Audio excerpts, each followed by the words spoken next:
Yeah, MLB Data Warehouse, where the spreadsheets flow and the takes get spicy. John, Tim, Doc, let's go. Welcome to the warehouse, stat stack to the ceilings. Exit below's flying, launch angles got a feeling. Tim in the corner with the prospect report, reading fan graphs, blurbs like it's soft court sport. Junior and double A, Tim's losing. Welcome to the Prospect Warehouse Podcast. This is your host, Tim Kanak. You can find me on X at Fantasy Aceball. And if you're watching, you see it's not Johnny, who knows nothing about prospects. We got Owen Hurd in today. Owen_FBB for the follow on the X. What up, Owen? What up, Tim? Thanks again for having me. Always good to talk some prospects with you. Yeah, for sure. And this is your first time doing a T10 with me. So I've been doing this for a while now. I started doing it with the Welsh on Prospect One, where I would write up my top 10 prospects of the week, kind of carried it over to Fantasy Pros, and now here at the warehouse. So the T10s, they used to be P10s when it was Prospect One. Now they're the T10s for Tim 10 or top 10 or whatever you want to, what have you. But they've migrated between 3 different sites now at this point. So that's fun. Let's get to number 10. Who is Tanner Franklin with the St. Louis Cardinals. I actually saw him a few weeks ago, so I'll throw some video up of him in a second here. But on the screen, if you're watching on YouTube or XVision, I highly recommend it. I made John redo his entire minor league tabs. I was like, bro, you have 2026 only on here, and that's not cool. Because what if I want to go back? We're only 1 week into the season. What if I want to go back and look at second half of 2025 with 2026 and whatever. And so I made him combine 2025 and 2026. So every single sub to MLB Data Warehouse who now has access to a sheet that has 2 years of data on it can thank me and subscribe because of me now. So we have here Tanner Franklin. And I talked about him a lot this offseason, Owen. I drafted him, and I can't remember if I got him in our 30 teamer or if it was the other 30 teamer that I got him in. But I've been all about Tanner Franklin all offseason. I'm like, man, his fastball shape is ridiculous. I hadn't even seen him in person. And you could see here, 96, 11 inches of vert before the induced vertical break. So that's more like 18, 19. And then 5.3 inches of horizontal movement, 18.2 swinging strike rate. That's on his A-ball data from last year. And then we just had another amazing start from him.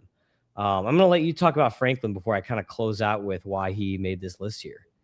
Yeah, so I think first and foremost, I love bigger body pitchers with good fastballs. I think it's just such a really good combination to build off of. I think the slider is also really interesting to me. I think as a secondary, it might not be plus, but I think it's not quite kind of like a Peyton Tolley type situation where you have the fastball and when he was drafted, that is, and kind of not really a established second pitch. And, we'll see how the buildup goes if he can kind of accumulate the innings. I think the control is a little bit better than some people give him credit for. I like the delivery a lot too. So I think there's some interesting ingredients here and excited to see how he looks over a kind of full starter's workload. Yep. So last week, 9 strikeouts, 2 walks, really nice start. And I thought that he really showed off what I'm assuming is a sinker. He never really threw one last year, but I think that the Cardinals have had him throwing a sinker, and it looks like that has a lot of 2-seam movement to it. This new pitch that it looked like got a lot of the strikeouts from last start. So Tanner Franklin throws a fastball, gets up to 102 on the fastball. I give him a 65 out of 70 grade on that fastball. I think it's an elite pitch. Which is really what he leaned on as a reliever in college in Tennessee last year. But he also throws a cutter, changeup, sweeper. The sweeper's pretty solid. I threw a 50 out of 60 on that sweeper. And that sinker, he was hitting 97, 98, 99 on that the other day. Mostly 97, 98s on that sinker. But that thing has some wicked movement when you pair that against his fastball. And that's what seemed to get a lot of the strikeouts. So on the command, I gave him a 35 out of 45. But I think that he's a top 200 prospect at least at this point. And if he keeps this up, it's possible he makes it in the top 150. I actually posted, and I was actually texting Jeff Ponce, and I was like, I think he might be better than Liam Doyle. Because I watched both of these guys in the same spring breakout game. And Frank, look at that. He just looks so much better like way more polished than Doyle. Like his he's throwing like just as hard, if not harder, than Doyle with way less effort. Like every time Doyle throws it, like he's just like oh, like just like massive loud grunt, like rah! Like it's taking like everything out of him. Whereas Franklin just like so effortless. Watch this pitch here. This easy pitch, 97. So and actually he was way better against like Willits and Dean too, like good hitters than Doyle was. So I'm pretty high on Tanner Franklin. Actually comped him to Cam Schlittler. Had to watch my pronunciation there, Owen. Cam, don't call me. All right. You got anything else on Franklin before we move to the next guy? Yeah, I think one thing that's kind of guided my kind of approach to college arms is I'm usually more of a late adopter when it comes to college arms, especially in the low minors. It's kind of a more of a want to wait and see until they get to kind of more age appropriate competition, just kind of how the pitch mix looks. You know, obviously when you have a guy that pitched in the SEC, especially in the lower minors, it's for me it's kind of a let's see when they get to high A, double A how we're looking over here. But I think Franklin definitely has the fastball that can, in my opinion, get upper minors hitters out right now. It's just kind of where does the rest of the pitch mix looks, and how does the control look as you kind of get to hitters who are going to lay off stuff more out of the zone better. Yep, for sure. Number 9 on the list is an outfielder. It is Brendan, I guess would be the pronunciation, Tunink with the Dodgers. So, oh my gosh, yes, another Dodgers outfield prospect that we all have to pay attention to now. Scary embarrassment of riches. Yeah, they're all outfielders too. Like they don't, nobody good on their team plays any other positions, outfield only. But you could see, even though I made John add 2025 data, we don't have it because he played in complex in 2025, and this is kind of a dude who is a bit underrated. Last year, like out of some of these like high pop complex guys, because he had a 440 BABIP, but he did it 300, 417, 550 with 5 bombs and 9 steals. So a lot of tools here that he showed off in complex, a lot of swing and miss also. But so far you could see this season, so this last week, 3 home runs, 1 steal, hitting 500. Now, again, take that with a bit of grain of salt. 68% contact rate, 68.8 or whatever, as you round up to 69. So, like maybe not the best hit tool here for Tunink, but the dude is a bag of tools. And I give him a 30 out of 40 hit, 30 out of 45 on the plate approach, 50 out of 60 on the power, 60 speed. He was unranked in my prospect rankings. I did not even have him on my Dodgers. He was the very last guy on my Dodgers list. He did not make my top 20. He was like number 22 or 23 or something in the Dodgers org when I did my rankings, but he did not make my top 20 list. But he's going to be in there now, I think. I know it's just 1 week, but like after watching more of this kid, there's just a lot of tools here. My comp from is actually Trent Grisham without the defense, just because there's a lot of swing and miss, a lot of tools. He has a pretty decent eye. What do you think about Tunink? I don't know if it's Tunink or Tunink. May we ever find out. I think one thing that really stands out to me is just his swing. It's just he does I think the swing is kind of geared for he can go down and kind of get pitches like that. I think the bat path is one thing that I'll be watching and see how the Dodgers are able to tweak his swing a little bit, because I do think it leaves him vulnerable, especially when you get to better located secondaries and better, stuff high and away that can paint the corners of the zone as you get to the upper minors. But I think Tunink's interesting. I like the Grisham comp you throughout kind of smaller sample sizes here, but I think another guy that just, add to the Dodgers' embarrassment of riches and outfield prospects. And I think it's an interesting profile, and I think I'm excited to see him rise up the ranks this year. I think we could be looking at a potential top 10 Dodgers prospect by midseason. Yeah, he's pretty interesting just from power speed, and it's like, okay, the Dodgers though, it's just they have so many of these guys. Probably gets traded, don't you think? Like trade guy. I'm of the stance that somebody's got to go. You've got Sirota, Hope, DePaula, and then you kind of have these also lower, like Landon Vitorek is also really interesting to me. And then you got Tunink, and you have if you look at their system, there's at least those 5 guys and a few more that I'm probably missing that could project as regulars in the outfield. And it's like, where do you play all these guys? Yeah, for sure. So the next guy, number 8 on my list, this is another dude. I drafted him, I think, in both of my 30 teamers. I love this guy. He's a ton of fun. It's Brian Curley with the Diamondbacks. He's a short dude. And this dude has a ton of attitude, which, like, if you like Liam Doyle, then you like Brian Curley too, because this guy, like, taunts dudes on the mound. He's like dancing on the mound and stuff like that. He's like one of Friedman's favorites. He's like a pitching ninja favorite here, Brian Curley.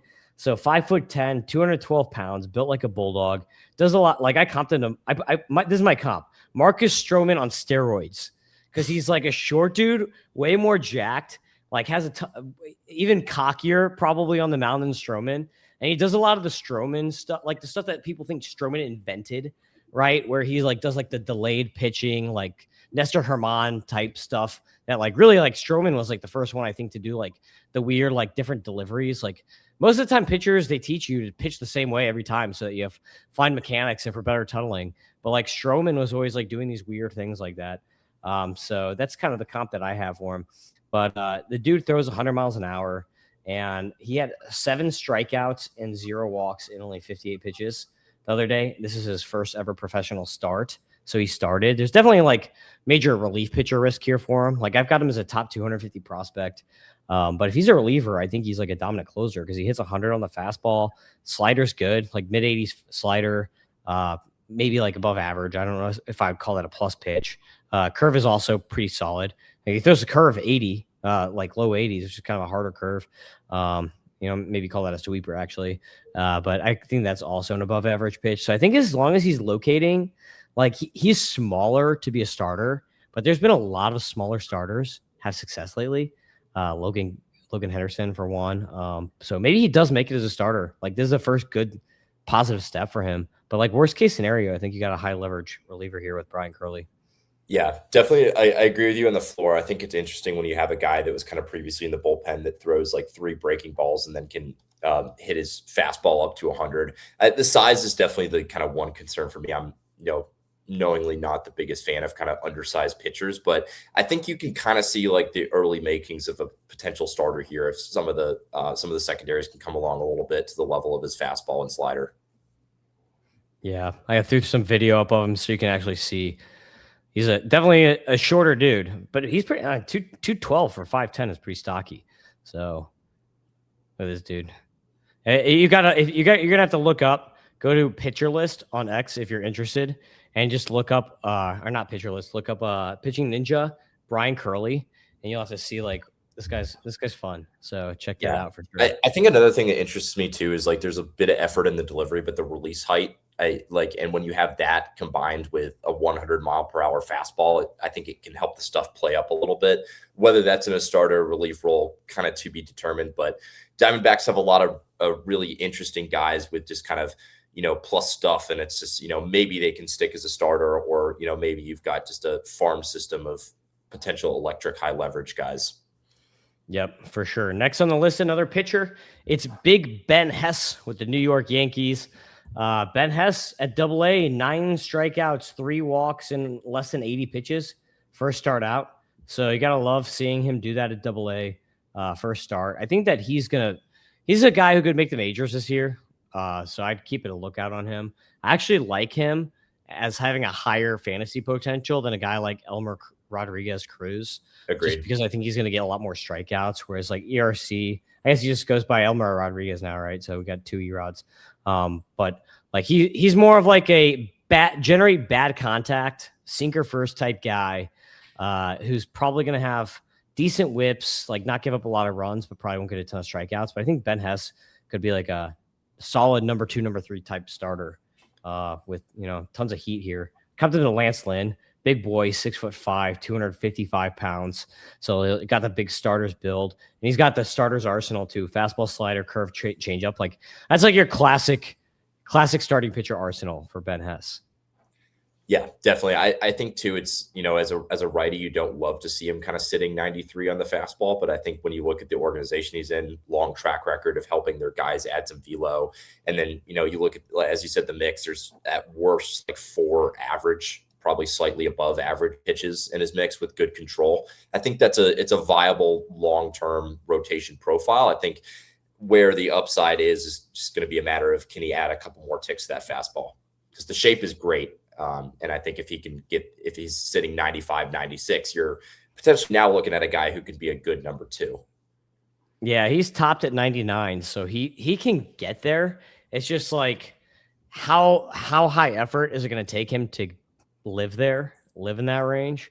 I mean, he's a big dude, so like he could probably do it. You would think that. I mean, like that's just kind of like assuming, but like you'd think like a bigger dude would have a better chance of being able to hold the kind of velocity more than like a smaller dude like Curly that we just talked about.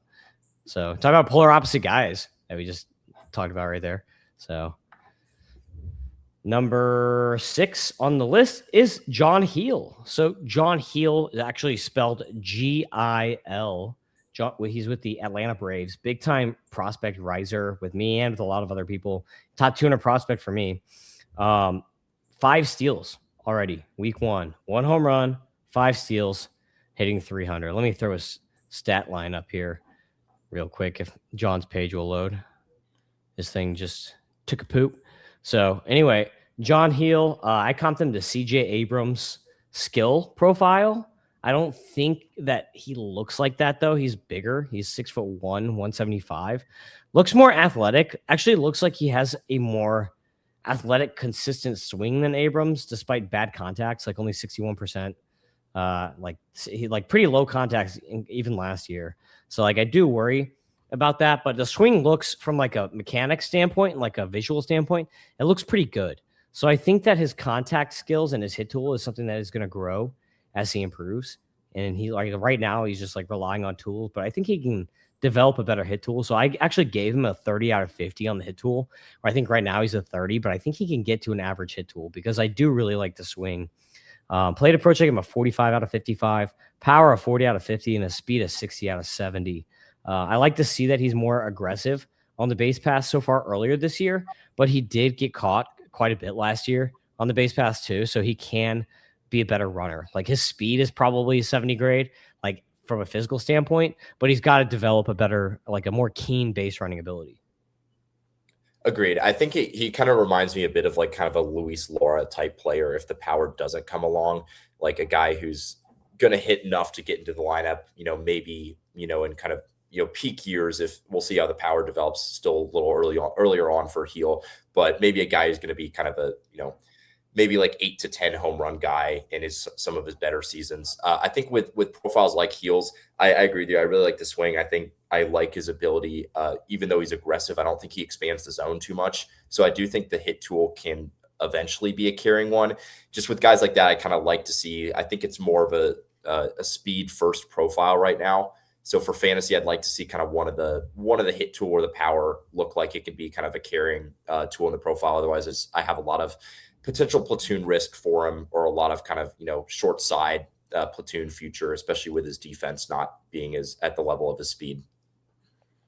Yep, for sure. And you just saw, I put some video up of a game that he had recently. Nice swing. So next on the list, number 5 is Owen Murphy with the Braves. So talk about going back to another shorter pitcher here. Owen Murphy, gotta love the induced vertical break. He had 10 strikeouts, I think this week. 10 strikeouts, 2 walks. Getting up to, I think I read somewhere that he hit up to 22-inch induced vertical break on that fastball a couple times. This is always a dude that I've loved. And talk about throwing 93. He throws 93, but I think because of the movement on that fastball, it doesn't really matter that he's not pumping 95, 96. Like, it just makes the fastball play up so much more, especially coming from our lower release point. My comp for him is Dylan C. smash with Brian Wu. And on Prospect 1, Welsh had me on, and I gave like a couple predictions. And like one of my bold predictions for this year is that Owen Murphy was, and this is before this game, obviously, when I did this with him. I said Owen Murphy was going to be the Brian Wu of this year, where basically like Brian Wu just kind of popped out of nowhere, was never on like top 100 lists or anything like that. Just popped out of nowhere and was like this really good prospect. He's like, whoa, who's this dude? Shorter dude with like a high ride fastball. So I think that that's a nice comp if he can achieve like Brian Wu type status, especially the Braves. They need it. With all the injuries they've had in the rotation. Like you've got Fuentes right now trying to figure it out. Bryce Elder is like looking into like being good right now, but that's not going to hold for too long, I don't think. But slider is also a really good pitch. I give him a 60 out of 65 on the slider. The curve, I give him a 55 out of 60 on. And one of the big things about Murphy is he has elite command. I give him a 60 out of 65 on the command already. I'm going to throw his F scores up here because F scores love this dude. What do you think about Owen Murphy, Owen? Besides that, you share the same name. Yeah, no, not to kind of crap on my fellow Owens, but I'm admittedly not the biggest Owen Murphy guy. I like J.R. Ritchie a good bit more. I think just the combination of his size and then kind of the lack of velo. You mentioned the shapes, which are really good. I'm just not sure I see the depth of an arsenal there to kind of overcome the lower velo fastball. Good strike thrower. I just think it's like you're looking at a much different profile if he's kind of, sitting 94, 95 rather than kind of lower 90s. So Owen Murphy's a guy that I've admittedly been a bit lower on. Maybe the injury played a little bit to do with the velo. Maybe there's a little bit left there. I definitely think the control kind of gives him it eliminates a lot of the relief risk. I'm just not sure I see more than kind of a back end starter as things stand presently. Oh man, I disagree with you there. I think this guy is solid number 3. I don't know if he's exactly like Brian Wu, but I think he's definitely a number 3 starter. As long as he maintains health. So you see here, 107 stuff, 119 control, 105 FERA. He might be one of the highest guys out of starters in that control statistic on F scores. So just keep that in mind. 237 JA ERA is a minor league Sierra too. And this is from 2025 through 2026 here. So I'm a big Owen Murphy dude. One of the great things that I think about when it comes to transitioning from minors to majors, pitchers with good command transition faster and easier into the majors than those without. I'd agree, but I think like looking, like you mentioned Elmer Rodriguez earlier. I'm just not sure I see what makes kind of Owen Murphy's upside significantly higher than Rodriguez's. That's kind of where I'm at. I think Rodriguez has the better secondaries in the deeper pitch mix. But I think for fantasy, like he's not a pitching prospect that really interests me. I'd much rather kind of shoot for those higher risk, higher upside guys than those, probably, high probability starters in a good pitching development, or maybe you get a little bit more there. I'm just not sure I see the fantasy intrigue with Owen Murphy, especially in kind of shallower leagues when you have, 200 prospects rostered. All righty. Number 4, we will differ on Owen Murphy. That's okay. Number 4, Christian Curtis. Christian is spelled with a K. So Christian. This is a guy that's really popped to me this spring because we actually got like pitch level data from this guy. Because like if you just look at the F scores here, 104 stuff, 104 control, 98 FERA, just kind of mid, 16.3 K minus walk rate. It's like, okay, 335 JA ERA, which is Sierra. Like all those are like above average stats, but there's nothing that like really pops about anything that we're looking at on this F score board here. But he had a really good start. Look at this from this year, 9 strikeouts, 0 walks in this last start from him, 62.5% strike rate. That's pretty insane. That's a really good command from Christian Curtis here. So Christian Curtis, Pirates AA starting pitcher. This guy has a lot of pitches. He has a fastball, a slider, a cutter, a splitter, a curve, and he throws super over the top. So he more or less has like a very similar arsenal to Trey Savage. And he also has kind of a similar arm slot. It's not quite as over the top as Savage. And he's also a big dude, 6'5", 210. So like my comp is just like Trey Savage light or mini Savage or whatever, if you want to call him that. Pirates are really good at developing pitchers. Like they've been really good at that. And his fastball can touch up to 20 inches of induced vertical break, and he throws at 97. So his fastball is 95 to 97. Slider is an 87 to 89 mile per hour pitch. That's like a hard vertical slider, just like Savage. So I threw 60 grade on that slider. I give him a 50 out of 60 on the fastball. The splitter is pretty nasty sometimes when you can locate it. It's all about location with that splitter, but I give him a 50 out of 60 on that splitter because I think the movement profiles on it is good, but he just fails to locate it sometimes. Just kind of standard for a splitter, right? Like any splitter guy is going to come in, is going to like live or die based off the command of their splitter, more or less. But I think Christian Curtis is a super interesting name to watch. He was not really in my rankings before this spring. But this is going to be a big time riser for me. What do you think about Curtis? I agree, and I think like to expand on the Pirates pitching development point, the something that can be overshadowed with kind of the Hernandezes and the Skeens is they have done a good job finding these kind of relievers and converting them to starters, like Carlson Reed being another one that's looked like a good find and on a non-day one pick. What interests me about Curtis is like you would think with his mix, especially his fastball, and the depth of his arsenal, like there's a good mix of average to above average secondaries and off speed pitches. He would be more of a strikeout guy. 116 and just under 109 innings in high A last year. So I'm kind of wondering if there's I'm kind of wondering if he is like if he's more of this kind of K guy, or he's more of this, are we going to see him kind of tap in more as a kind of pitch to contact guy? But I think the mix is really interesting. I still think there's a wide range of outcomes there, especially the injury history worries me a little bit. They could push him into a bullpen role, but it's a good pitching development organization. I think the extension is really good, which helps his arsenal play up a little bit. I think the mix is interesting. It's just I'm a little bit. I think the verdict is still out on kind of what kind of pitcher are you getting in Christian Curtis. Yeah, I agree. But definitely a name to watch for, just keep him on the radar. Number 3, Gavin Killen with the Giants. So this guy was drafted last year and has kind of fallen behind. Like nobody really talks about him. He's drafted actually 13th. And like, there's all these guys who are drafted that everyone's been like talking about for like a year now. And he's pretty much ignored. And he's a second baseman, was really good. Second baseman, Tennessee. And he had a really nice week last week. 625 batting average, 2 bombs. And one of the really good things about Killen, like 95% contact rate last week. And watch this. I'm going to pop him up right here on the screen on our F scores, and we can look how good this hit tool is. Because this guy's a really good hit tool.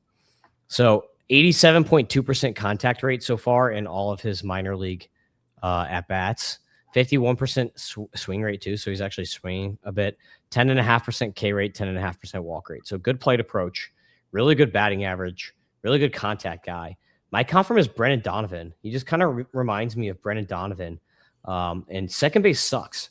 So like if you want to try to get a guy who's going to play second and stick at second and make it, this is almost like, I don't remember if I mentioned this to you or Doc, but when I had Blessing on the podcast, he told me, he's like, the rule of thumb for second base for fantasy with second baseman is find a second baseman with at least a 50 hit tool and then at least 50 in power or speed.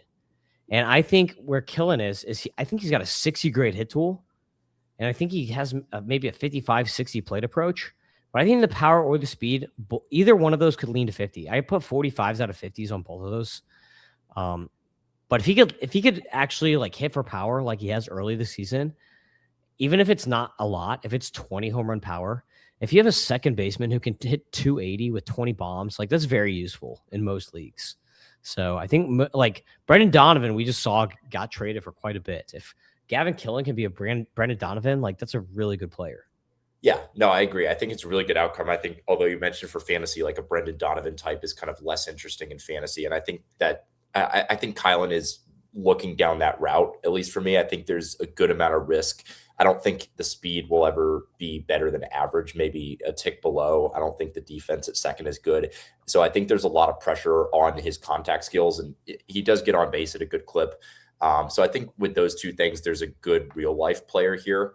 Maybe a kind of top upper third of the order guy that can hit and get on base. I'm just not, I don't love the upside for fantasy. I think it has there's some shades of similarities to kind of a Chase Young type profile. Maybe if you get a little bit of speed or a little bit more pop, you're kind of a Chase Meadroth type player. So like a solid middle infielder in deeper leagues, I'm just not really sure I see much more upside with Kylan for fantasy.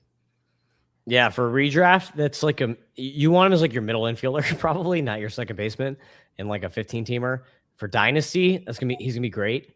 For like 30 teamers, right? Because he's gonna be cheap and he's gonna be, a second baseman that starts every day, which is gonna be important because he hits so well. You don't want like platoony middle infielders. It's like 30 teamers. Like part of the goal is just don't get platoon bats. Like you want guys who are not platoons at every position, and you're going to do all right in a 30 teamer.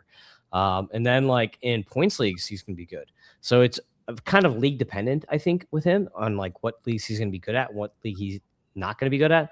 But anyone who gets close to 90% contact rates, they're going to play no matter what. You know what I mean? Agreed. So. I think like one thing to watch, like I do play in a lot of Cats leagues, so that's part of my disinterest in Kylan. Same thing with Marek Houston is like, I do think they are, potentially average big league regulars. It's just not really especially at cost with where both are going in FYPDs. Like I don't want that kind of potentially boring regular in the first round of my FYPDs. I'd rather get much higher upside targets. I think another thing to watch too is like he's been more aggressive too in expanding the zone as a pro. So I'm interested to see if kind of that holds. Ideally with like a good contact guy for that, to see that like translating. You want to see like the strike zone awareness get a little bit better. So to see that at the lower levels is a little bit concerning to me.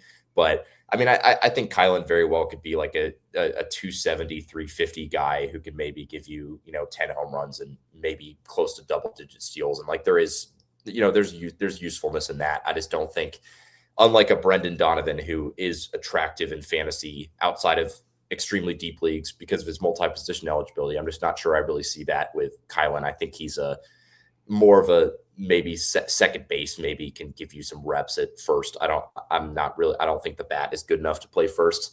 So like I mentioned with Young earlier, I think there's a real shot that you look at a guy who in the upper minors doesn't have a carrying tool at the plate, doesn't have carrying speed, doesn't have carrying defense. And then that's a tough profile to get into lineups every day. Hey, if he's sitting second in front of Bryce Eldridge and Rafi Devers for the next 10 years, that's going to be a lot of runs. That's true. I think the counting stats are what makes his profile slightly more appealing, but I would not want Gavin Kylan as my starting second baseman, even in a 30-teamer. He's a guy that ideally I'd like to have like come off my bench if I need like someone to help me in, average ratios or OBP down the stretch, but not a guy that I'd want to start every day. All righty. Number 2. This is a guy you're going to want to start every day. It's Seth Hernandez. We have pitch level data now for Seth Hernandez, so let's look at that.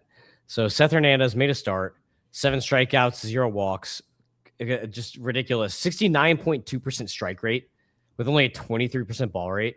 That's insane for a freaking high schooler. Like what? So yeah, Seth Hernandez, a negative Sierra. Like what? What is going on here? This guy is so good that he's got negative Sierras going. And this is what's interesting is that his cutter was his primary fastball in this start. So he threw the cutter 11 times. He only threw 39 pitches, by the way. So 39 pitches. He had 7 strikeouts and 0 walks. Owen, this is just crazy what this guy did. So 89 mile per hour cutter, 72.7% whiff rate. What? All right. Sinker, 10 pitches, 98 mile per hour sinker, 10.5 inches of vertical movement with 8.9 horizontal. That's not including gravity. What? Like those are ridiculous pitches. Okay, next pitch. Curveball. 80 mile per hour curveball. 50% swing strike rate. 8 pitches. So 4 whiffs on 8 pitches on the curveball. Okay. Changeup, which the changeup and the fastball are supposed to be his best 2 pitches. His changeup he only threw 6. 66.7 swing strike. So that means he got 4 whiffs on 6 pitches on the changeup. 7 inches of vertical movement, 8 horizontal. Okay. Fastball, 98 average velocity here. 11.5 inches of vertical movement before gravity.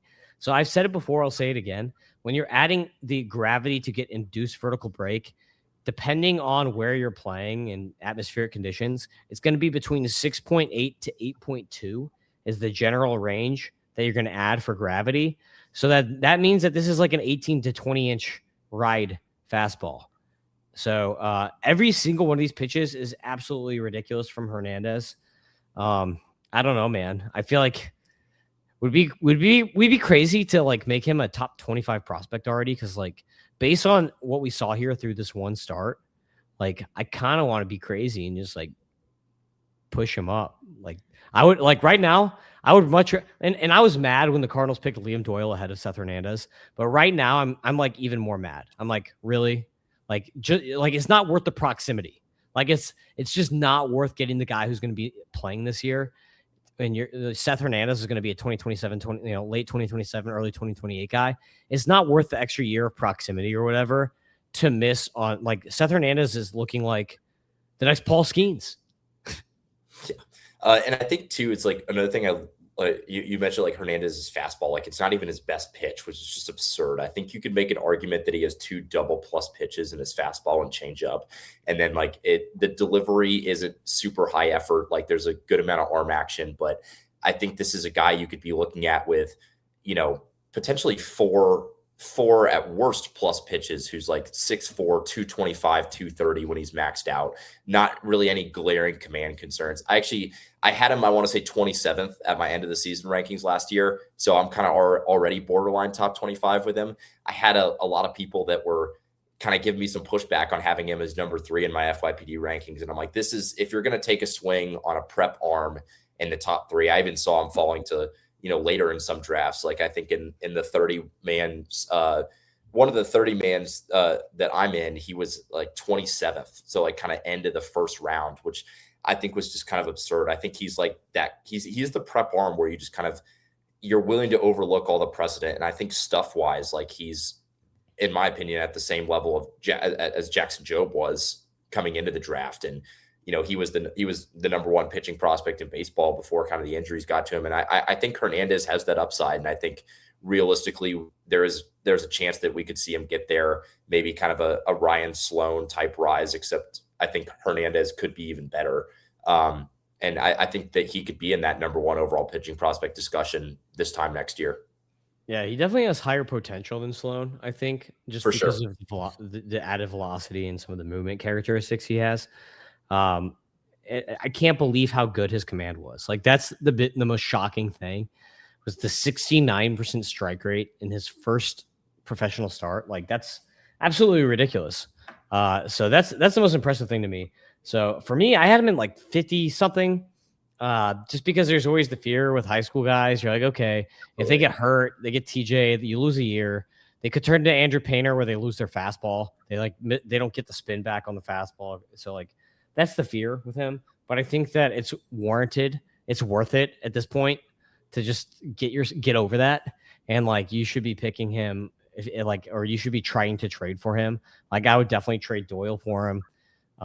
With Cade Anderson is a little closer maybe to me, but I'd probably trade Cade Anderson for Seth Hernandez at this point too.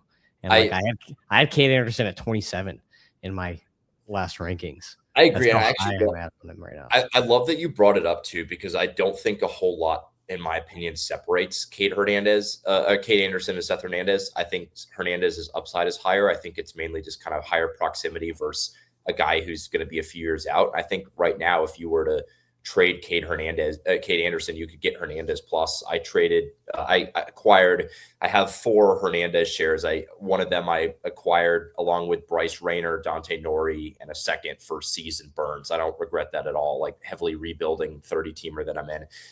And I think another thing with Hernandez too, that I kind of quells the potential TJ fear for me is like, even if he does go the kind of Painter similar route where he gets hurt, loses a bit on the fastball, if you're looking at a guy with a 55 fastball versus a borderline kind of double plus fastball, you're still looking at a guy who's probably going to be a number 2 in the big leagues, especially with, I think his secondaries are better. I think his changeup is better than any one of Painter's pitches were at the same point in his development.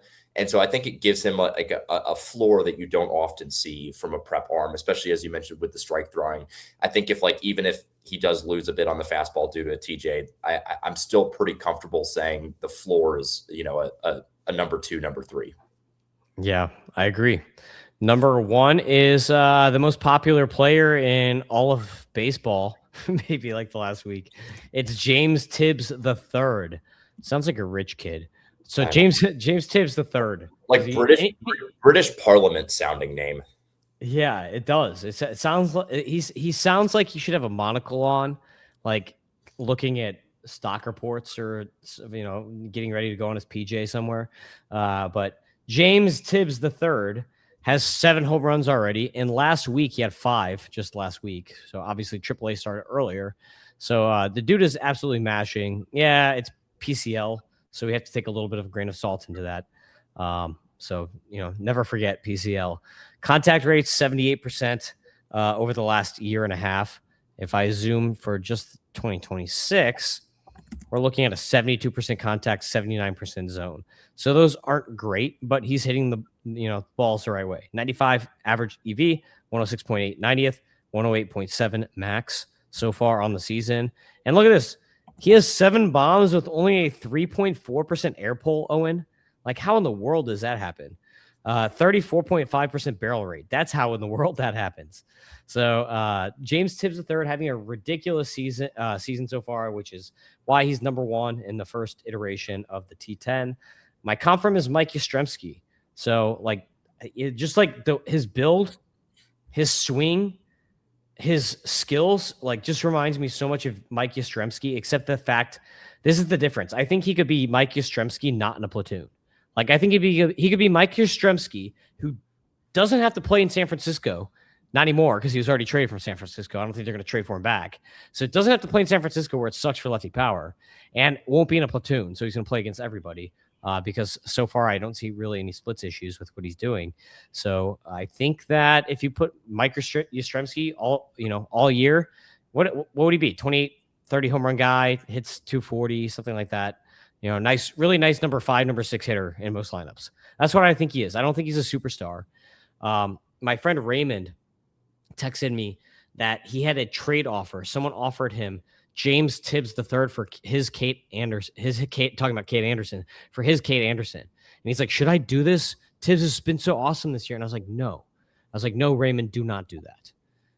What are your thoughts on that kind of thing? Because I think that anyone who's pumping James Tibbs is the second coming right now. It's a little too early for that. I don't think he's that good. I think he's going to be a solid starter, but I don't think he's that good. Yeah, no, I think with Tibbs, I'd be a little bit lower on the power, although a lot of the metrics look great. 13-degree launch angle is going to play. It's a small sample size against lefties, so I do kind of have a little bit of concern about that. I think one thing, there's some things to like and there's some things to be really concerned about. Granted, small sample size so far. He doesn't chase a ton like some other power hitters do, but I mean, the swing rate is low. The 74.6 zone contact indicates he's a little bit passive because the swing strike rate is not egregious for a power hitter. I think Tibbs is, I like the Yastrzemski comp a lot, actually. I think he could be a slightly better to where maybe he gets some appearances against lefties. I think you're looking at a guy who, can get on base at an okay clip, who's going to hit 240, 250 and give you 25 bombs and play solid corner outfield defense. Yeah, he's actually really good against lefties. In his career so far, he has a 291 batting average against lefties. And it's almost like a reverse split. He has an 80% contact rate against lefties, 74% against righties. So he's almost better against lefties. So yeah, he's not going to have platoon issues like Yastrzemski, but very similar swing and mechanics. And I think very similar skill set, except that he's just going to play every day instead of being a platoon player. So that means has more potential than Yastrzemski. But I think if you just extrapolated Yastrzemski out as if he was playing full seasons, I think that's kind of like what you might be able to get with Tibbs. Yeah, agreed. It still pains me as a Red Sox fan that they traded him for 5 broken Dustin May starts when the Dodgers openly admitted that they were unconfident in May and that they were even thinking about shutting him down before the trade. Just absolutely atrocious trade, and not even mentioning Zach Earhart, who also could be a solid big league outfielder. But Tibbs is interesting. I think, like you said, I can kind of see a 5'6" guy, maybe not your kind of fantasy star, but just kind of that guy that you kind of look at with your third outfield slot is just kind of a high floor guy who you kind of know what you're getting. Maybe I can kind of see a Kyle Manzardo type production, but from the outfield. I don't think the average is going to be great. Maybe you could be looking at a 240 guy, but he'll hit 25 plus home runs, get on base at a decent clip, and there's fantasy value in that. Yeah, for sure. So that's our T10 for week 1. And if you sign up for MLB Data Warehouse, you actually get an article from me, not just the podcast. The podcast is free, but you'll get the article. And guess what? That article has extra players in it. So you actually get 15 write-ups instead of just the 10 that you're going to get on the podcast. So I'm going to give you a little teaser here. I'm going to give you the 5 names that I wrote up, but I'm not going to give you any information on them. I had number 11 was Jaden Fauske, number 12 Johnny Level, 13 Joseph. Man, I just heard worked on the pronunciation for this name and I still don't have it. Zero. You had to see him because Big Ten, right? I did actually see a Zero start last year. I liked Zero. Zero. Is that how the announcer says it too? Yeah, I think I think it's like the D is silent, so it's just a Zero. Zero. Okay, number 14 is Cam Tilley, who I saw live, throwing a no-hitter, 5 no-hit innings, and then pulled after 58 pitches, which pissed me off because I was like, man, we're going to see a no-hitter first week of the season. This is awesome. And then they pulled him after 5 innings because he was a reliever at Auburn, not a starter. But fastball's fire. And 15, AJ Ewing. So if you want more data, and I even have more runners-up names in the article, you have to go sign up for MLB Data Warehouse. So make sure you do that, and make sure you sign up because of Tim and Owen. Make sure you tell John that so he pays the right people. All right? Yeah. All right, Owen. You got anything else? Just that intro song. I feel like I've been on enough pods now. We should get my name on there. But I think especially this time of year, and just to add on to kind of the prospect side, there's still kind of the hesitancy of like the small sample size. So I do think you can I remember this time last year, like Christian Campbell turning a lot of heads. Obviously not every prospect is going to kind of have that type of rise, but I do think it presents a really good buying opportunity for prospects where you can kind of get on these guys that have turned heads. Especially for me, especially when I'm rebuilding, like I like taking the swings on these prospects that have really impressed in a small sample. You just kind of don't quite know where they're going yet. But I think now, like Tibbs for me, I'm aiming to have my update out this weekend. Like he's looking like a guy who will at the very least be in my top 100, maybe even push my top 75, but I'm not sure like the market is quite there on him yet. So yeah. I think it's interesting when you see in the first couple weeks of minor leagues, like, guy has a really impressive start, even when the kind of stuff is ticked up. If you look for a pitcher or, you kind of have a glaring issue for a hitter that's now looking a bit more manageable. I don't think the kind of market, I think it takes I would say like even into kind of late April, early May, you can still kind of see the market be a little slower to adapt on these guys. Yeah. And we have a good track record here with the T10s. Last year, Doc and I on the first T10 prospect from last year. So exactly 1 year ago, Cam Schlittler was a T10 pitcher, and look at him now. And so is Ryan Bergert, who was like a nobody, and then actually made the majors and was like actually producing in the majors, a complete nobody. And I had him on the T10s week 1. So that's why you listen to this podcast. And that's why you subscribe to MLB Data Warehouse. All right, everybody. Peace out. Bother John to get Owen added to the wrap. Come on. Next step. Let's do it. Big Data Warehouse, yeah, we bring the spree. Prospects, DFS, betting strategy. John's grumpy, Tim scouted like a man possessed. Doc drafting comeback stories better than the rest. But the tools are elite and the content's free. And your fantasy trophy gonna look prestigious.